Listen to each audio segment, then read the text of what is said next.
Hello student, आप सभी का मेरे चैनल पर बहुत बहुत स्वागत है। इस लेक्चर पे हम लोग डिस्कस करेंगे कुर्ट लेविन का अधिगम का सिद्धांत।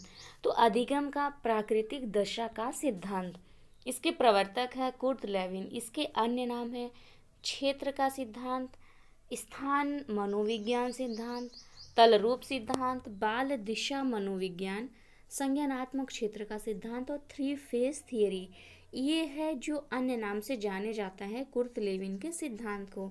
इनका जो जन्म हुआ था वो हुआ था जर्मनी में हुआ था। इन्होंने अपना जो क्षेत्रीय सिद्धांत है, क्षेत्रीय अधिगम का सिद्धांत है, वो किस तरह से दिया था। मानव का व्यवहार उन सभी कारकों द्वारा प्रभावित होता है जो उसके क्षेत्र में उपस्थित होते हैं। इन्होंने व्यक्ति को मनोवैज्ञानिक मानव कहा है। लेविन के अनुसार मानव व्यवहार व्यक्ति और वातावरण का प्रतिफल है। इसको हम कैसे समझेंगे? इन्होंने जो क्षेत्रीय अधिगम का सिद्धांत दिया है, इसमें क्षेत्र से क्या तात्पर्य है? क्षेत्र हमारा हो गया जैसे कि स्कूली क्षेत्र हो गया, ठीक है, मेडिकल क्षेत्र हो गया, मतलब स्वास्थ्य का क्षेत्र हो गया, बिजनेस का क्षेत्र हो गया। इसी तरह कई क्षेत्र पर बल दिया है। मतलब क्या होता है, अगर हम विद्यालय क्षेत्र की बात करें तो उसमें क्या होगा, जैसे जो हमारा व्यवहार है, विद्यालय में जब कोई बालक जाता है तो उसका व्यवहार किस पर डिपेंड करता है?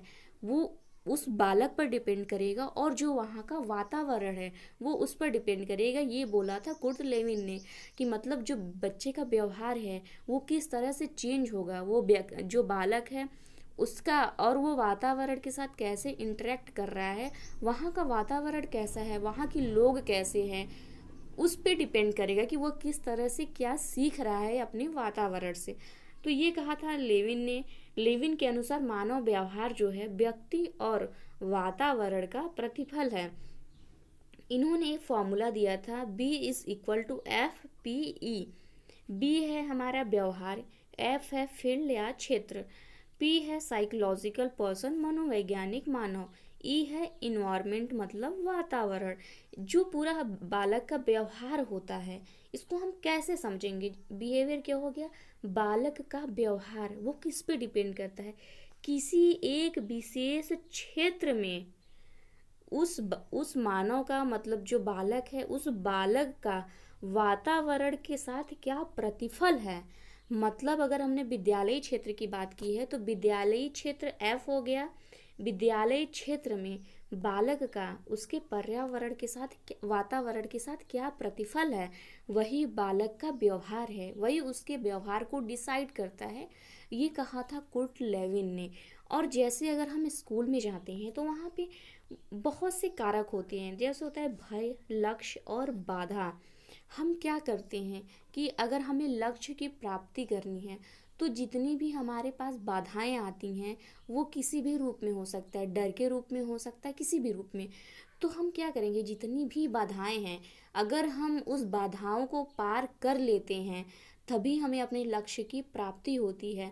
तो हर क्षेत्र में बाधाएं होती हैं। अगर विद्यालय क्षेत्र में है तो अगर हमें टॉप करना है तो हमें सारी बाधाओं को पार करना हो। अगर अगर हमें किसी चीज़ से डर है, हिचक है, तो उस चीज़ से हमें जूझना पड़ेगा, उस चीज़ को हटाना पड़ेगा अपने आप से, तभी हमें अपने लक्ष्य की प्राप्ति होगी।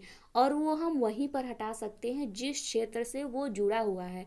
अगर विद्यालय क्षेत्र से जुड़ा हुआ है तो वहीं के वातावरण में, वहीं पे हमें उस बाधा को हटाना है, फिर उसके बाद हमें लक्ष्य की प्राप्ति करनी है।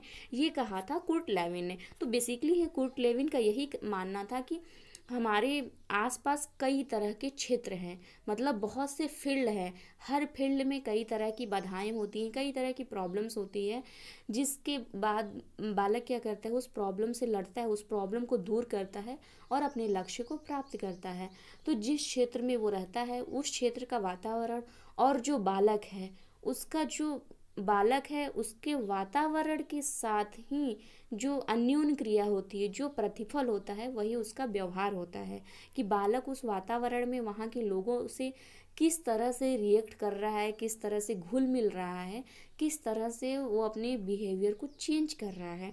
ये कहा था कुर्ट लेविन ने।